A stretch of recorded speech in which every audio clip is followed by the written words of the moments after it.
G'day and welcome to the Grow a Small Business Podcast. I'm your host, Troy Truen.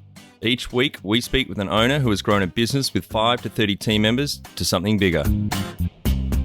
Diving into their numbers and unearthing the pain they've experienced, we explore what they did to overcome each barrier and what they would do differently from day one. Let's get into it. Welcome, everybody. Today I'm interviewing David Jenyns, founder of SYSTEMHUB and SYSTEMology, based in lovely Melbourne, Australia. And today we're going to be discussing why systems are critical for small businesses to grow. So, thanks for your time, David. Yeah, pleasure to be here and looking forward to the episode. Yeah, awesome. And I guess how we know each other, this is the first time we sort of met, even though it's virtually, but certainly I've been a follower of your approach and read your book, and certainly introduce that to many of the clients I've sort of coached over for many years. So it's sort of great to finally get to have a chat with you, and appreciate your time. So I guess on that topic, why systems are critical for small businesses to grow, maybe just give us a bit of an insight into, I guess, your business essentially, and how you believe what you do can help small businesses. A lot of the work that I do is to help business owners that are the bottleneck, and a lot of the day-to-day operations run through them. You know, the busy business owner who's involved in every aspect of the business. They've got a small team, maybe they've got a little bit of traction, but they're just finding that they're almost like on a treadmill now.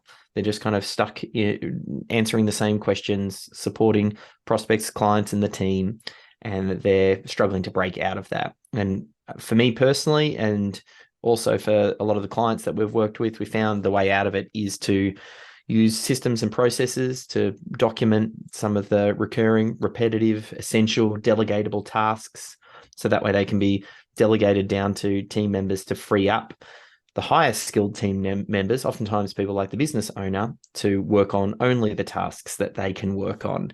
And it's that process. I was originally sort of inspired from a lot of Michael E. Gerber, the author of The E-Myth, and his work. But I found when I went through that, it got me sold on the idea of business systems, but then I really struggled when it came to implementation. How do I do this?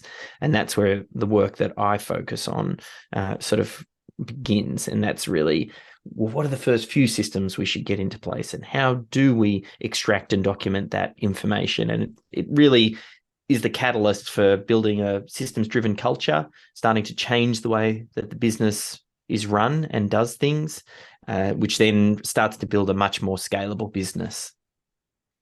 Yeah, and I guess it's a good point as to, I guess a lot of small business owners probably appreciate that systems and processes are important, but the question is, where do I start? So I think obviously, what you do and what you can provide is a great catalyst for that. And I guess your reference to Michael Gerber, because did he forward your book? Yeah. Yes, I had, through a series of fortunate events, Michael came across my work, and then they asked me to work with him on a project. So a previous business of mine, which was a digital marketing agency, his wife had seen me launch my first book. Actually, my first book was a book called Authority Content, and his wife happened to see me launch that and said, "Oh, Michael is looking to launch the final book in his E-Myth series called Beyond the E-Myth. And for the first time, rather than going through HarperCollins, we want to self-publish so that we can maintain the rights and all of the ownership and control." So she said, "We need a hand doing a book launch." Now, that wasn't my thing. I'm not like a book launch strategist or anything like that, but she happened to see the work that I had done for my Authority Content book and said, "Can you do the same for Michael?" She didn't really know my love for systems and processes. She didn't know the work that we were doing with SystemHUB. It was all very quite fortuitous. She came through the digital marketing channel, and then once we started working together, it became apparent there was some really good crossover. And I was quite fortunate to have a really large project that I got to work on with Michael and get mentored directly underneath him. And a lot of that really influenced the work that we do at SYSTEMology these days. Yeah, that's a cool story, and I guess the E-Myth is certainly a book we promote to our listeners, because again we believe in that and the approach that Michael has. So, and as you say, you just are an adjunct into what you provide as far as systems and processes and actually executing on it. So, yeah, no, it's really good, mate. So, I guess if you sort of want to unpack for us a little bit further about your systemology approach and maybe an insight into your SystemHUB platform, which is the software side of it. So once a business owner reaches the conclusion that they need systems and processes, then quickly they realize maybe they're not the best person to be doing it. A lot of business owners are really busy and they've got 50 million urgent and important tasks that seem to take the priority, and business systems always seems to be an important but not urgent task, so they never get to it. So once they realize that they need them, though, they need an approach. And as I mentioned, the E-Myth is more about building the case. Systemology then is the 7-step process. And it starts off by thinking about, well, what systems should you document first? How do you identify the 10 to 15 systems that need to be documented? And that first step, we call it define. That's stage number 1 in the systemology process. And then step number 2 in the systemology process is then assign, and that has to do with understanding, well, where does that knowledge currently exist? If you've identified that you need to have a system to handle an incoming lead and how you get it entered into your CRM, well, who currently knows how to do that task? And let's capture what they're doing so we can bring everybody up to that standard. So step number 2 in systemology is this assign stage. Step number 3 is then the extract phase, which is how do we get it out of the brain of those knowledgeable team workers? We know what are the 10 to 15 systems we start on. We know who knows how to do those tasks. And then step number 3 is, well, how can we actually document it? And a big part of this is just learning that it's a 2-person job, understanding that we can record the person doing the task, and that can be a great version 1 of a system. Then we kind of move into step number 4, which is the organize. Once you've started to develop these systems and processes, where are they going to get saved and stored? A big part of that is just thinking about what your software stack will look like. You touched on our software systemHUB. That's just a place to store systems, processes, and policies, to have it stored in the cloud to make it really easy for the team to use. Step number 5 is then thinking about how do we get the team on board? And we call this stage the integrate stage. How do we get, once we've got these systems and processes documented, how do we then get the team to actually follow them? How do we let the team know that this is a win for them? It makes their job easier, and there's a lot of benefits for them to be involved in following process and helping to develop these. Then step number 6 is the scale stage. We start to think about what are the other systems that we need to have in place. So initially we identify the first 10 to 15, but then once you really find your groove, you might want to think about systems for recruiting and onboarding and maybe payroll systems or some other management related systems. So there's a process we go through for identifying those. And then the final stage is our optimize stage, where then we start to think about, well, how do we improve these systems? Because the biggest wins, and a big part of what systemology does to start, it's just you don't have any process in place. So let's capture what you're currently doing and then consider that version number 1, get everybody up to that standard, at least so it happens consistency and without key person dependency, and enable the business owner to start delegating out some tasks. And once we've done that and we've got a baseline, we call it reaching minimum viable system. It's the minimum number of systems required to run the most important functions in your business. Once you reach that stage, then you can start to think about re-engineering. And you might go, ooh, maybe if I change some of my lead generation methods, or maybe if I make some changes to the way that I onboard clients, that's really going to have an impact. And that's when we start to make changes at the end of the process. Yeah, I like the, I guess the logical sequence of how you go about it. And I think importantly, like getting the team in the business involved, not just the owner, because that tends to be the choke point, right? And getting their engagement in the whole process. And I assume within that, once you've got started, you see some wins. It just sort of follows from there as far as everybody's engagement and outcomes. Yeah, most of the resistance for any sort of change in anything really happens up front. So it's always most challenging to make changes in a business over the first 3, 6, 12 months.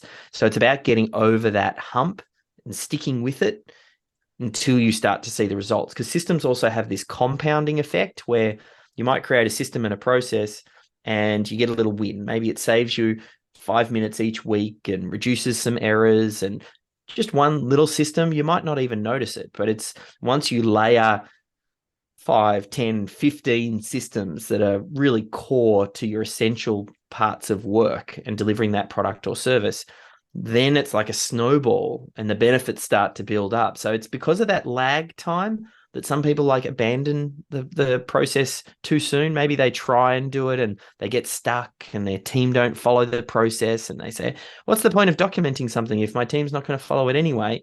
And every time a new client comes on board, we do something different anyway. So what's the point?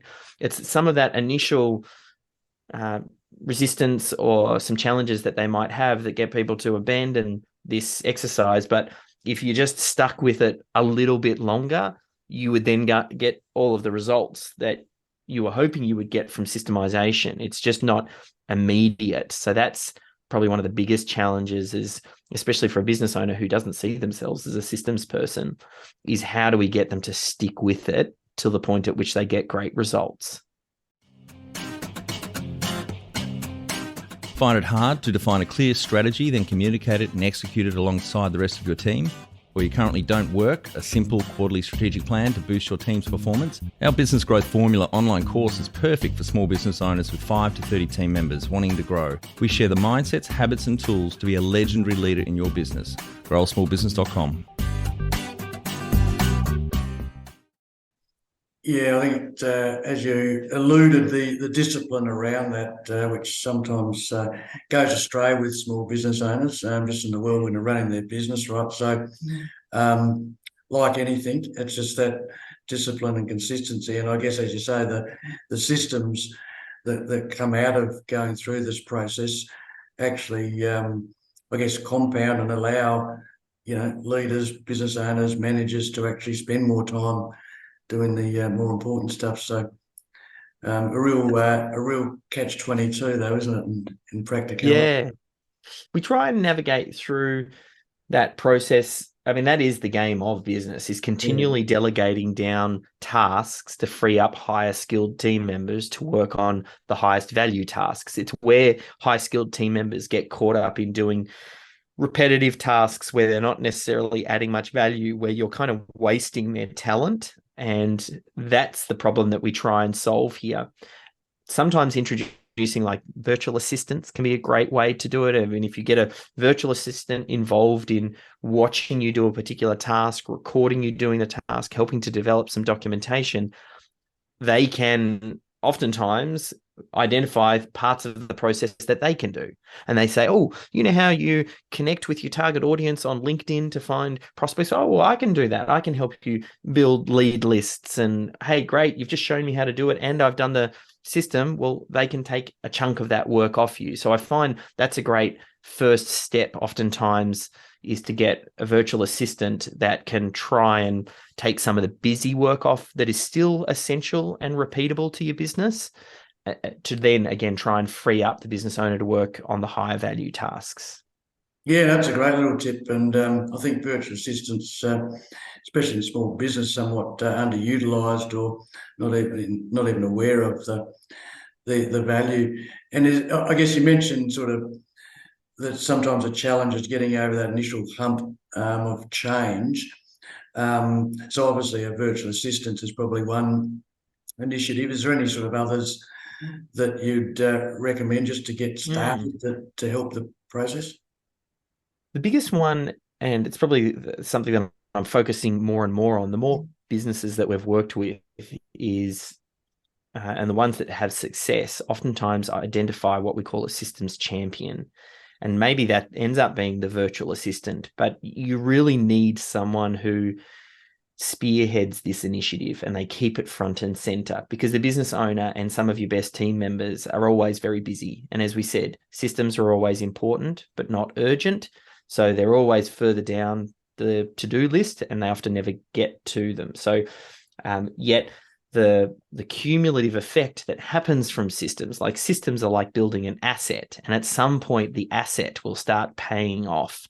So we need to get someone who becomes the systems champion, and then we try and empower them to help connect with knowledgeable workers, do documentation, mention it in team meetings, bring it up regularly, run little trainings, like do whatever they can. And we have a range of different tips. It might be even something as simple as distributing mouse pads that say, am I going to do it again? Create a system. Like, you need to do it enough till it becomes a habit, until the point at which the team says, this is how we do things here. And that it's like changing a habit. Like I've just, maybe I was one of the last to read it, but a little while ago, I read the book Atomic Habits by James Clear. And he talks about the idea of changing habits. And I saw a lot of correlation to the work that we do with systems, and thinking in terms of, we need to build the evidence for the company that they are a systems-driven company. So we need to try and think about, what are all of these little points that a systems champion can, just drop in. Oh, great, that's now an agenda item on our weekly team meeting where we showcase a new system that was created, and we do it in 5 minutes, or we celebrate someone who followed a process and got a really great result. And then over time, that's what starts to shape the culture of the organization. Yeah, it's a great tip. And I guess having that champion and making it obviously part of their role, and probably some metrics around that to drive it, and making sure it keeps front of mind with everybody in the team and everybody's engagement. So yeah, I like that tip. We'll use that for our sort of people we work with. So it's just on that, I guess, maybe that topic, but maybe you've got a sort of story that you can sort of quickly share around that. Yeah. Look, there's a couple that come to mind. People are at different levels when they come to systemology. Sometimes it's just, hey, I'm overwhelmed, overworked, and I need to solve this systems piece. Or other times, a business owner might go, you know what, I'm doing pretty well, but I want to exit the business. Or like, there can be a range of different reasons. But one that comes to mind, I remember Gary from Ecosystem Solution. They're a bushfire management company, and he was the head of that, and he had a small team around him, and he really was just burning the candle at both ends, working incredibly long hours, weekends, mornings, late nights, the whole lot, and had been doing it for about 5 years, because the business got to a point where he started to get good lead flow. There wasn't too much competition in his space, and it just meant that he had more work than he knew what to do with. So going through the systemology process and capturing some of those best practice systems and processes, he was able to delegate a lot of the administrative work off to his admin tasks, which freed him up significantly, and he was able to increase the number of clients he could take on board, while also decreasing the amount of hours. And some businesses are right in the Goldilocks zone, where when you deploy systemology, you almost instantly get a win. And for him, it was very much the case. He ended up improving his net profit by 200%. He ended up taking his first holiday that he'd had in 5 years. And he even said that it saved his marriage. And now I kind of jokingly say, am I suggesting that systemology can save your marriage? Yes, I am. Depending on where you're at, like, systems and processes really do help to remove that key person dependency.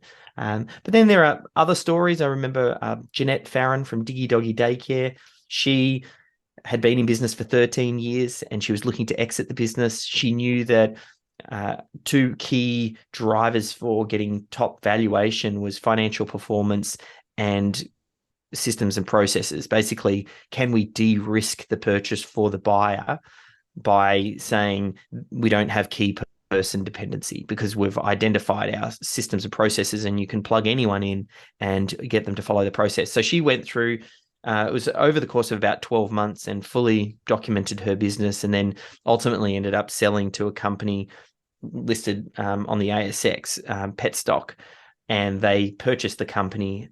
And they said when they purchased it, she got a very high multiple. They purchased it because they saw the first store as a franchise prototype, and they wanted to roll it out across Australia.